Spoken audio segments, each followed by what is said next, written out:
On Production is brought to you by Wrapbook, the production industry's only on-demand payroll platform.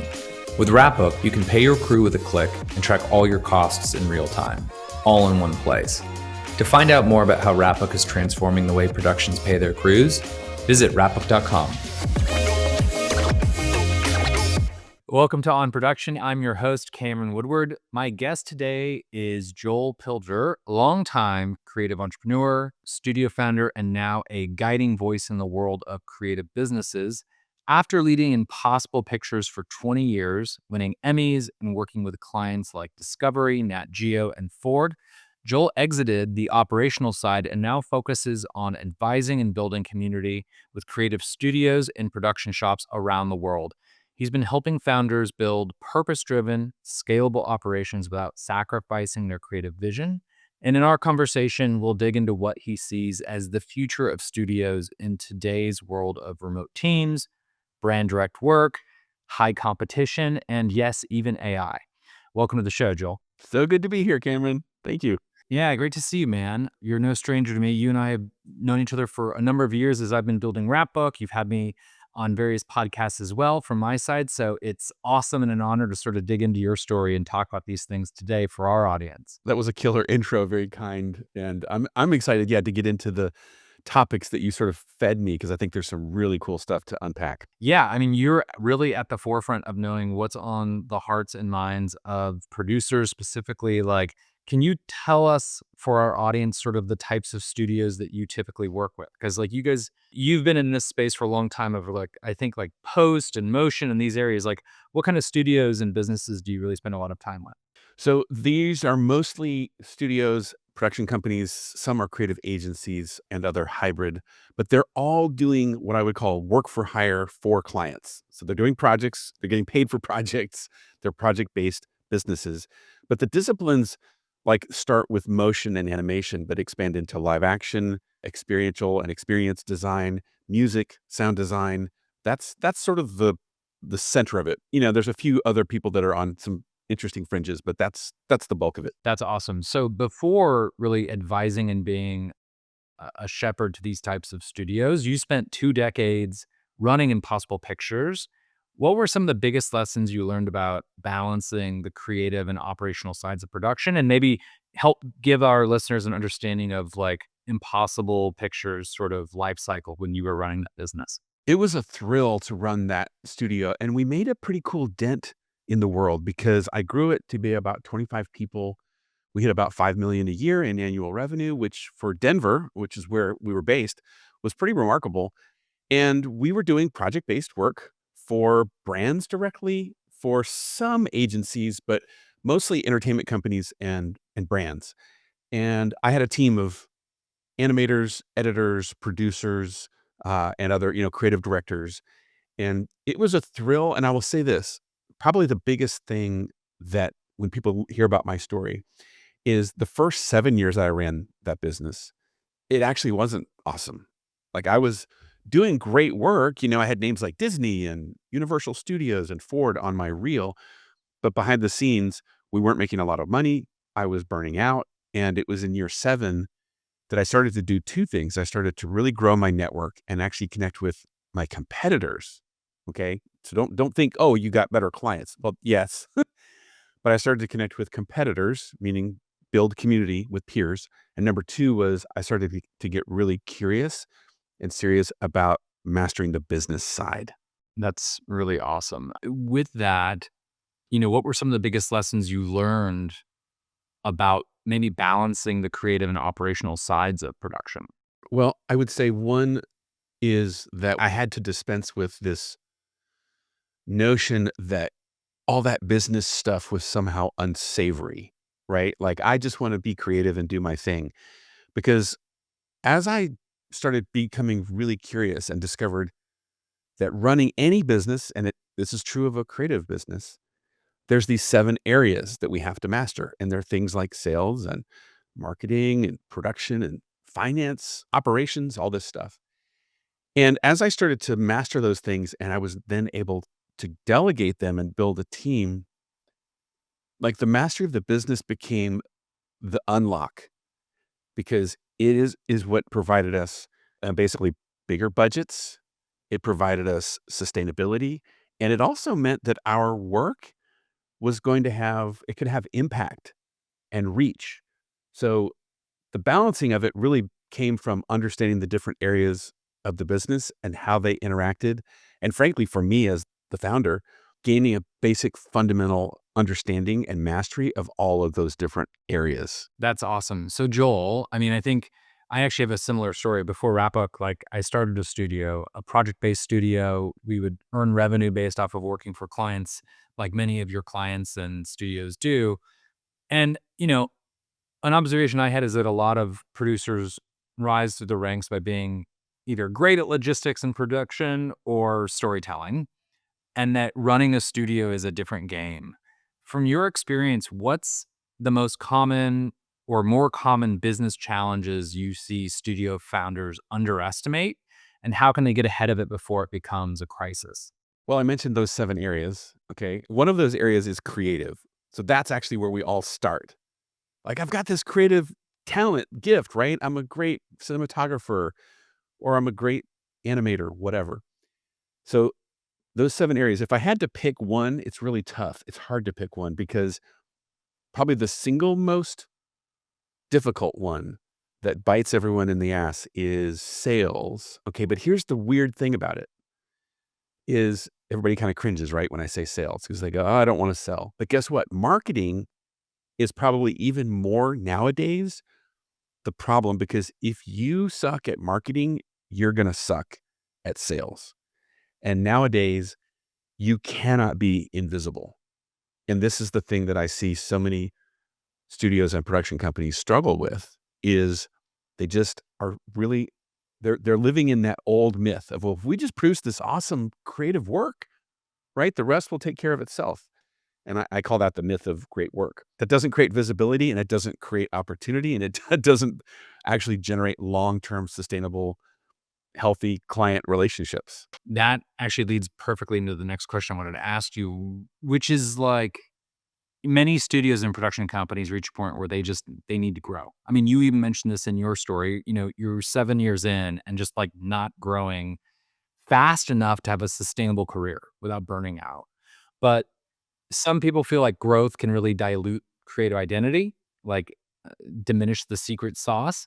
How do you think production leaders can scale sustainably while staying true to their original purpose? This is a really interesting question because I'm going to actually say I'm a total proponent of growth, but very intentional and purposeful growth. And when I say growth, I don't mean necessarily size or scale. That is definitely one way. There's other ways to grow.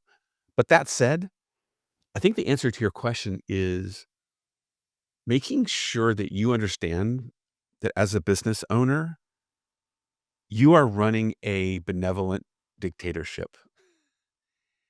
Because I went through this season, and I think a lot of small companies do that as they're bringing on people and they're growing a team, it's like this awesome energy. We're a family and we're doing this together.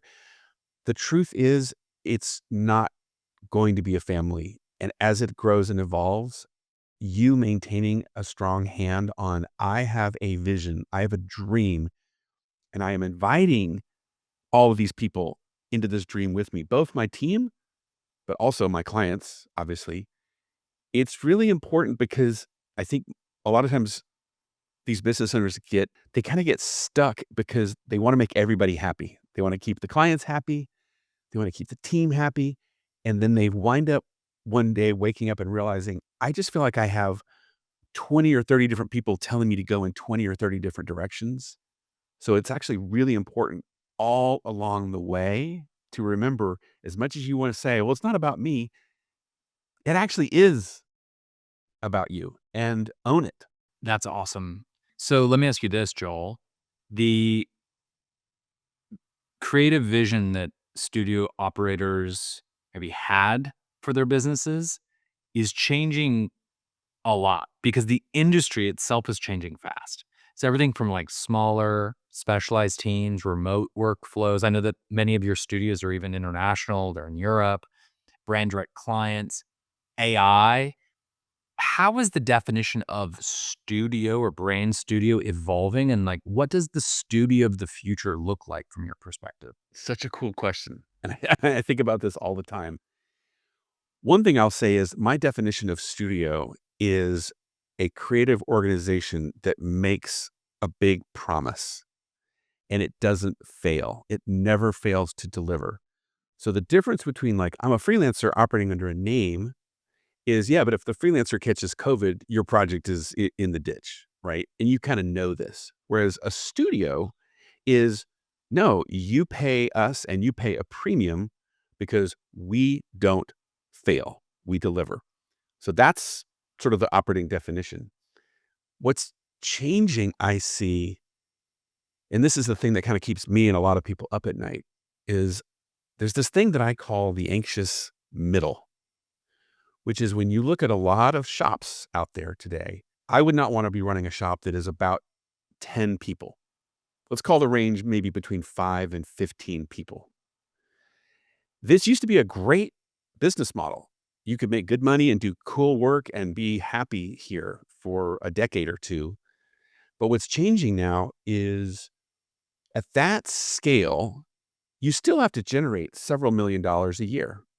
But guess what?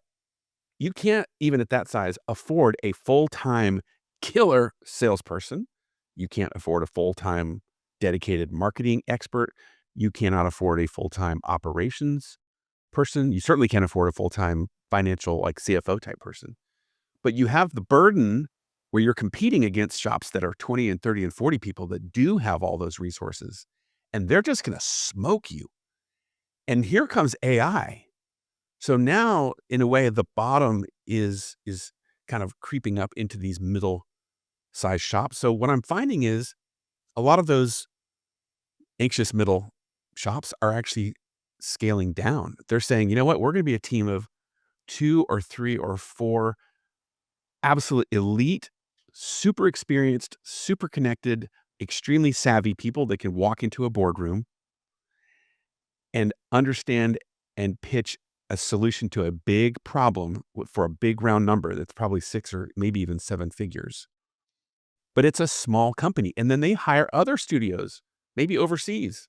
They, of course, hire lots of freelancers. And I call this model the wolves model, if you will. And a few years ago, it wasn't really viable.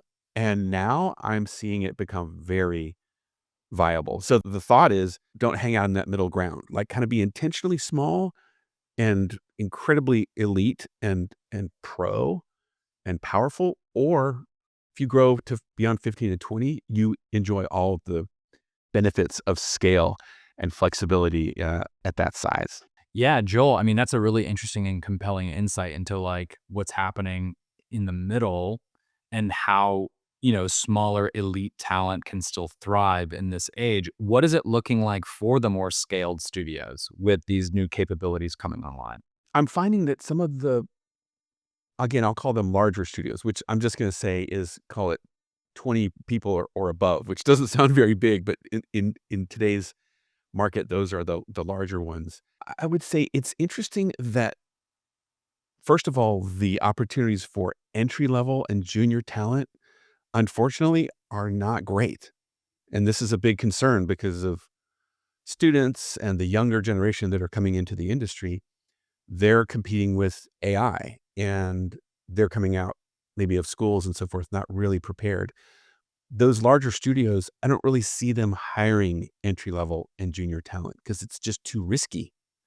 And those types of studios are hiring their competitor in another country and using that as their flexible model, right? Like I'm going to hire a studio in Buenos Aires, or I'm going to hire a studio in Mexico or something because I can take advantage of that capacity and they have the expertise. They're just as good as the people here stateside, right? But there's cost efficiencies and flexibilities and so forth. And this is almost like the new way we're working. And then, of course, when we throw AI into the mix, it gets really interesting because AI gives us certain capabilities that we just didn't have before. And there's, I don't know, The narrative on AI is very much shifting already, and we can unpack that if we if we decide to, but I'll leave it at that for now. That's awesome. I'm gonna pivot back a little bit. So, I mean, we were chatting a little bit about the tension between creative freedom and business discipline, really hiring out across these like core 7 areas that you've sort of defined.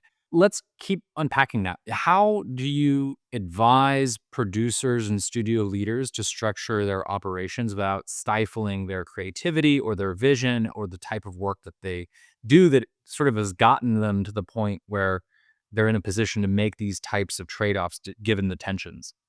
Okay, this is gonna be a kind of a weird answer, so you're just gonna have to hang with me on this.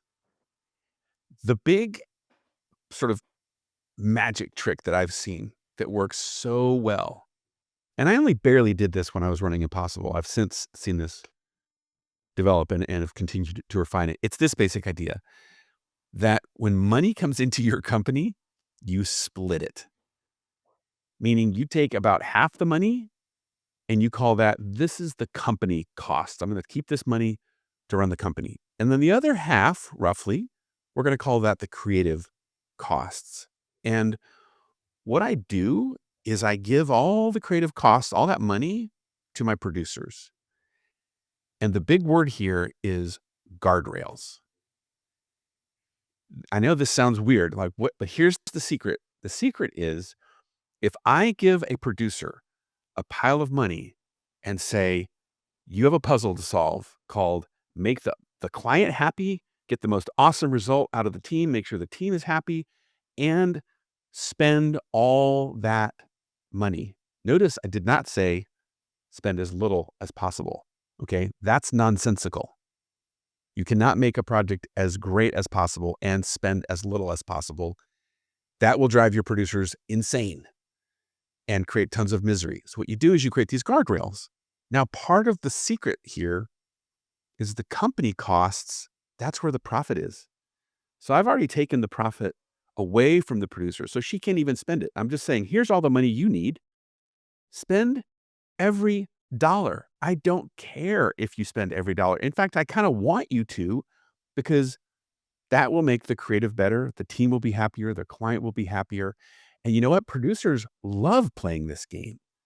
They're like, just tell me what it means to win. And if I can create a formula and allocate resources and manage the client and figure out, keep them out of scope creep and all these things, everybody is happier. And then as a business owner, I'm sleeping like a baby at night because I've already taken profit out. And I know I have the money I need to run my company. I know I have profit.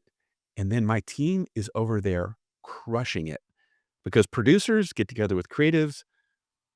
Have you ever heard this old quote from Orson Welles that says, the absence of limitations is the enemy of art? It's this idea that as creatives, and I'm putting producers in there with this group, that when we give them limitations, boundaries, guardrails, they flourish. Like go to a producer and say, hey, you have 5% less money or 5% less time. Can you still get the project done? Man, their brains, they're genius at this. They come back and go, okay, I'm really pissed that you took away that extra $5,000, but here's how we're going to do it. It's that kind of thinking multiplied times thousands and thousands of decisions over the course of a year that makes a really strong and healthy company. And by the way, produces really great creative work because that was the question. Yeah, I mean, it was really just about the discipline, and it's like, do the discipline up front so that you can sort of give the illusion or the feeling of not being so disciplined and be as creative as you want with the given canvas and materials. Yeah. Yeah. It's just so interesting how it is an operational thing that sounds very unsexy and doesn't sound like we're talking about the creative work at all. But what we're really doing is we're putting all the kids on the playground and we're saying, go nuts. Here are all the toys and here's the swing sets. But by the way, there's a fence around this because we're actually on top of a skyscraper. So I don't want you going over the edge because that's called death. But if I can let you go nuts within these boundaries, we're going to create something awesome. Did you always do that at Impossible Pictures, or did that take time for you all to figure out? It's more like I spent probably 15 years not doing that and got away with it for various reasons. It was towards the end that I started waking up to, there's a better way to do this. Because for years, what I did was I ran my company based off of rates. Like we had a rate card, which is the price you charge a client, right? You multiply it times all your hours, and there's your price. What I learned was actually it's way better to manage costs.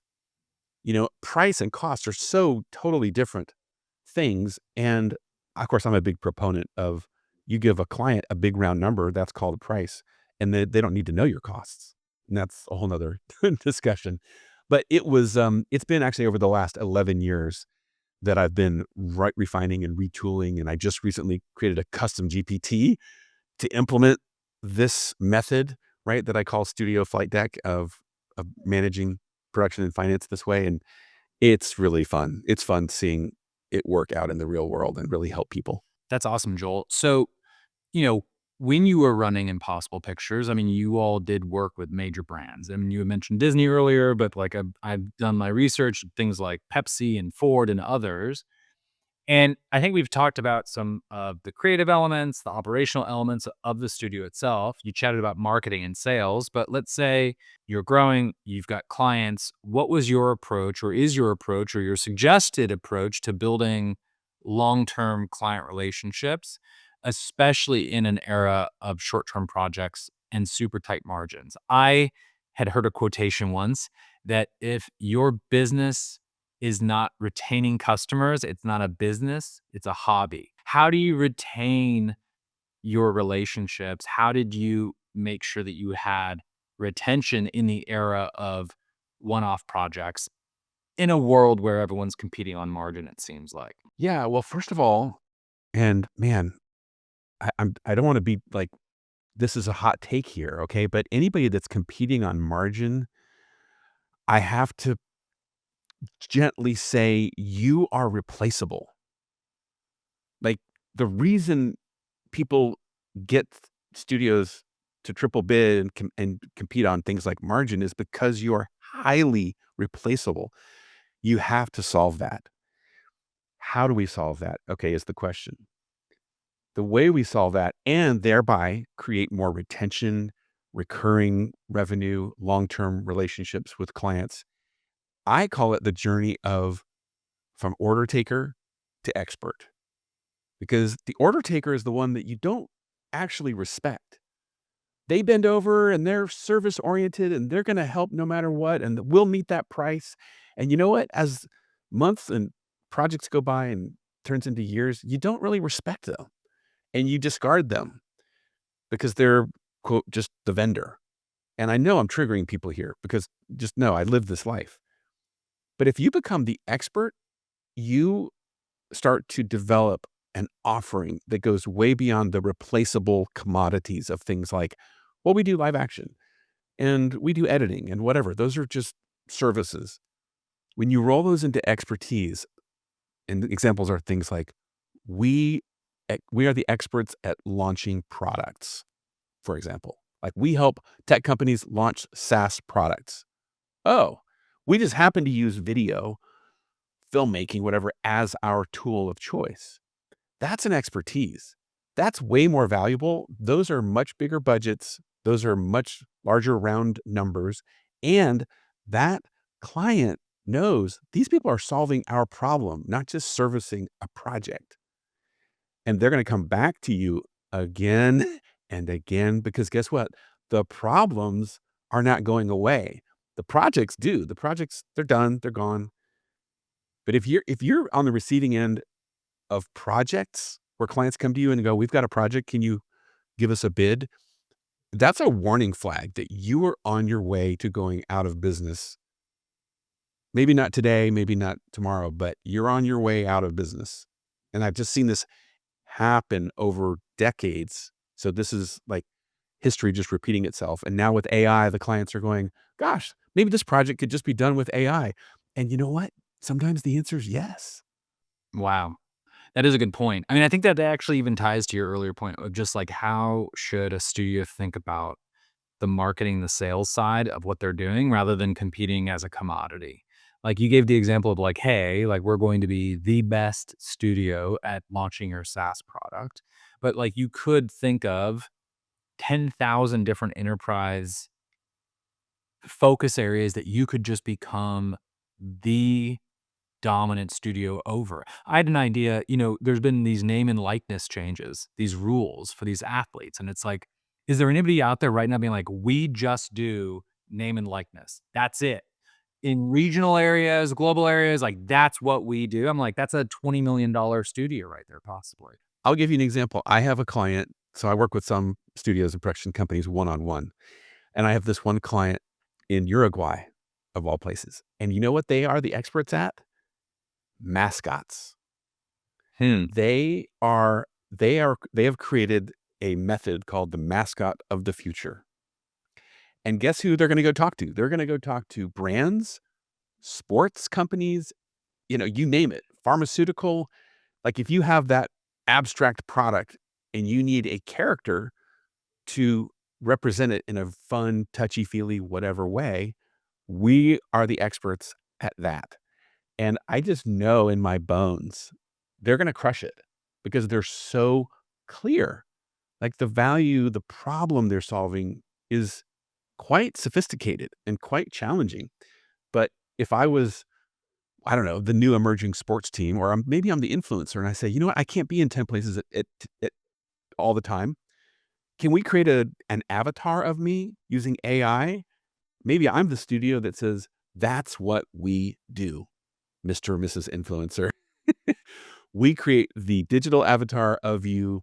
We build the whole GPT and the back end, and you license the character that we designed for you, blah, blah, blah. Like, I know people are like, what? But this is increasingly the game I think that we're playing if we want to run successful businesses in this world. It's interesting. It's like every studio always has its own special sauce, its own secret sauce, and it's interesting, like, in the world that we're marching into, like, this makes a lot of sense to me. I mean, we were just chatting about how, like, if you're competing on a commodity basis, maybe around speed or style, like, probably you're on the path towards oblivion, and part of that, though, I think, is, like, the struggle that operators are feeling when they're building these businesses around their profitability or their pricing. I mean, I'm curious, what advice do you give studios on building a healthy financial foundation for production work? Well, it would be that, first of all, that sort of split your finances into the company costs and the creative costs. And there's a simple method there, which, right, I'm happy to share that with anyone who reaches out. The other thing I would say is don't sell inputs, right? Don't sell commodities, don't sell services, don't have a rate card, don't price that way, right? Like, providing breakdowns and, God bless the AICP, but I do not like that bid form. And there's all sorts of, right, issues there because we have to be running a financial system where we're actually selling outputs and outcomes and results. And sometimes this is just deliverable. So it's not fancy, right? Like, if you produce a 30-second commercial for $100,000, okay, you just sold an outcome called, here's your 30-second commercial. But that pivot is actually so healthy compared to the triple bidding and let's look at all the rates and let's, pick everything apart, where you just lose control and you also lose all of the mystery of what it is that you do. And I don't know if you've ever heard this old phrase, I wish I knew the source of it, of where there's mystery, there's margin. And it's that thought of what you do is so much more amazing and brilliant than can be expressed on a series of lines and rates. And once you start realizing, oh, right, it's the combination of all these things rolling up plus the risk. The studios and production companies I know that charge twice, three, four, five times as much as what everybody else wishes they charged. It's because they understand, one, how to solve a big problem, and then number two, they know how to mitigate risk. They know how scary and crazy this is for their clients. Like, we have to hit this air date, or we don't know how we're going to manage, right? This multi-day shoot and the helicopter and the insurance for the guy that's going to jump out of the whatever. Like, the more that you can de-risk those size projects and problems for your clients, you're going to be around for a while because those problems are not going going away. And let me throw in there, you start using AI, guess what?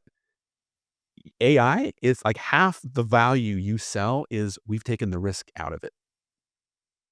Because when you're working with somebody like Disney or whatever, they're like, whoa, whoa, whoa, whoa, whoa. You ain't going to be using no AI on my project. But if you can solve that, that is incredibly valuable. I think framing it broadly as risk makes a lot of sense because between shifts in technology or audience expectations or budgets, production is constantly evolving. And that's just a nice way of saying there are risks. To that end, I'm curious. I mean, you've been in the game a long time, Joel, and you've really seen big successes, people fail. You've seen people kind of chug along for decades without ever really thriving. You've seen it all. And you've also seen the world change around our industry and how creatives are navigating that. I'm curious, what are the biggest changes you've seen in how studios need to operate today? And I think you've spoken a lot about this already versus 10 years ago, though. I mean, I think in broad brushstrokes, I would say a few things. One, we got through the transition from like way back in the day from analog to digital. And we got through the transition called here's the internet. And then we got through the transition called here's mobile. Okay. Now, each time we go through one of these seismic shifts, right? It's this word that I love that was invented by Buckminster Fuller, who coined this phrase called ephemeralization. And I feel like a broken record when I talk about this, but I swear it's a horrible and beautiful concept all at once because the definition goes like this. Ephemeralization is the ability to do more and more with less and less until you can eventually do everything with nothing. And when I got exposed to that quote, thank you, Buck, I was at a conference in Milan when I heard that and I about fell out of my chair. I realized, oh, wait a minute. That was happening back in the 90s. And then it happened in the early 2000s, and then it happened in the late 2000s, and so on and so on and so on. So this is actually totally natural and totally normal. And guess what? It still sucks. It still bites because we as human beings, we like comfort, safety, predictability, security. The shifts now are things like the democratization, right, of all the tools. Like now with AI, of course, everybody has access to such incredibly powerful tools. You can also get all of the knowledge. You don't have to go to school or go work at a studio for 10 years. You can just learn it off of YouTube. Yep. And these sorts of changes, it basically just means we have to continue to, I call it escape the race to the bottom. How we do that, I don't think people think about this much. We do this intuitively. But if we look at the pattern, it is what are all of the commodities and the services that maybe I had or been using, and this could be my craft, it could be my software, it could be my computers, whatever. But we combine these things to create something more valuable, such as animation. But guess what? When we combine multiple services into something, we create this thing, we'll call it product launches for SaaS firms. Well, that's an expertise. Now it gets interesting because we start to go, so if we're going to escape this race to the bottom, we have to continually keep finding new forms of value by merging what we've got.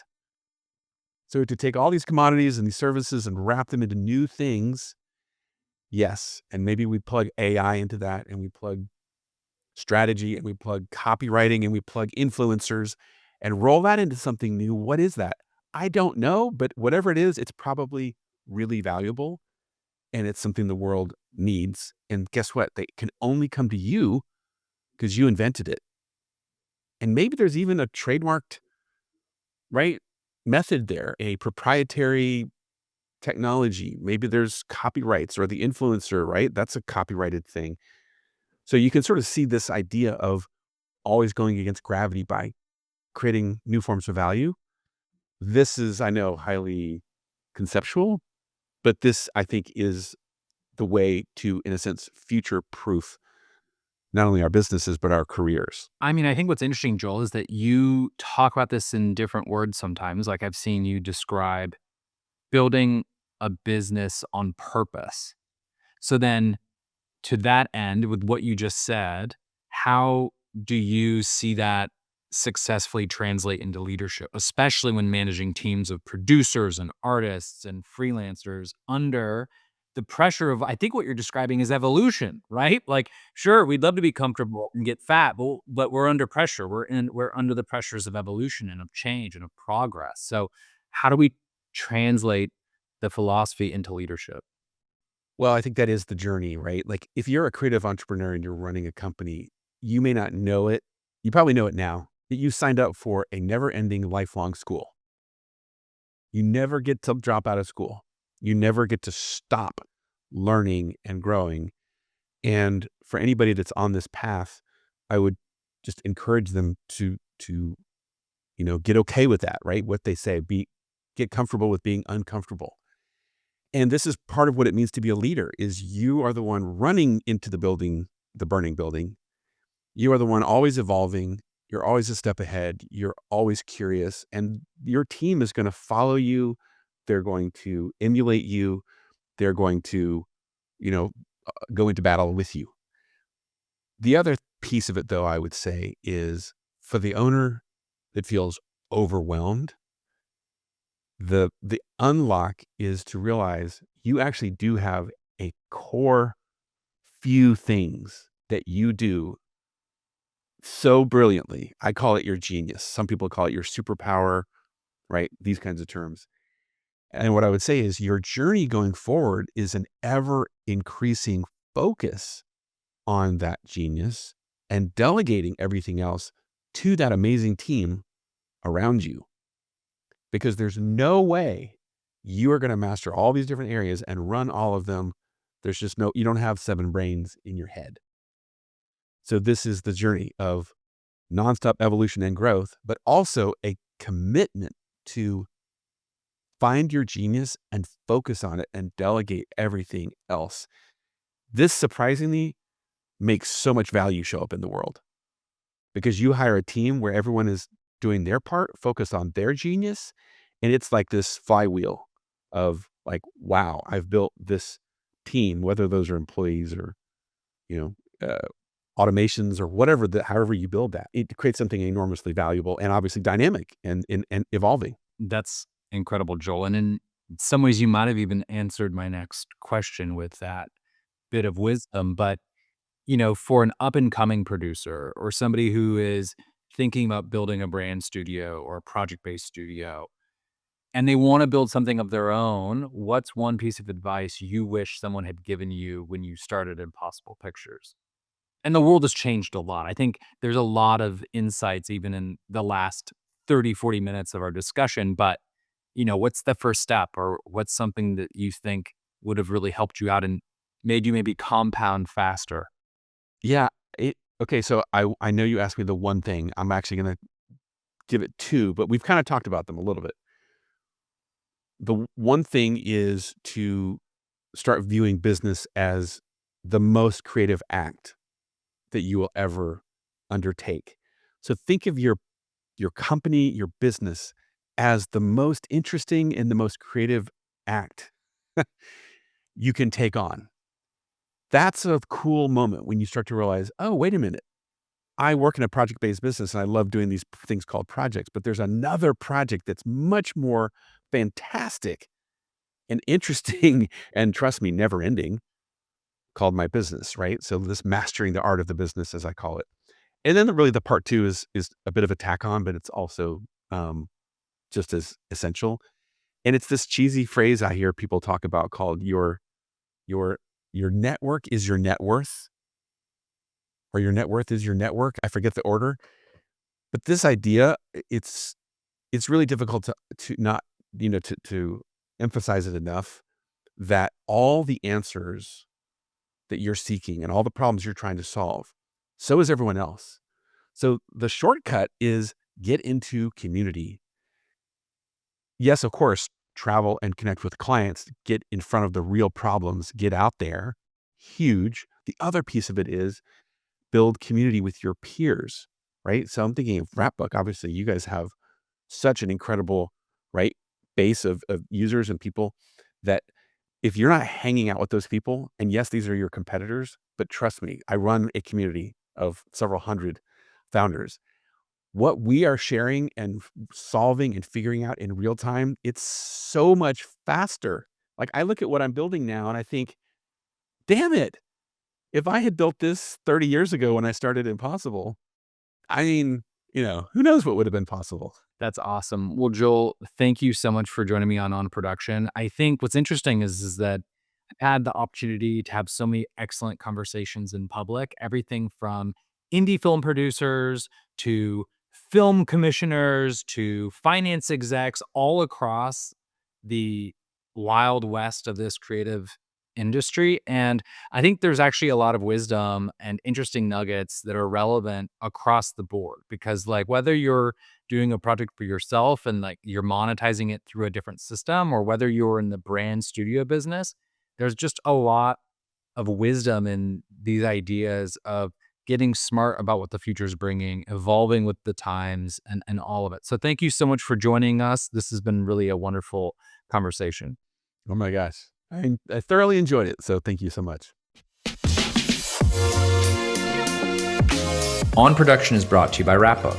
With automated time card calculations, real-time production accounting, and payroll you can run with just a click, Wrapbook makes it easier than ever to manage your entire production from one login.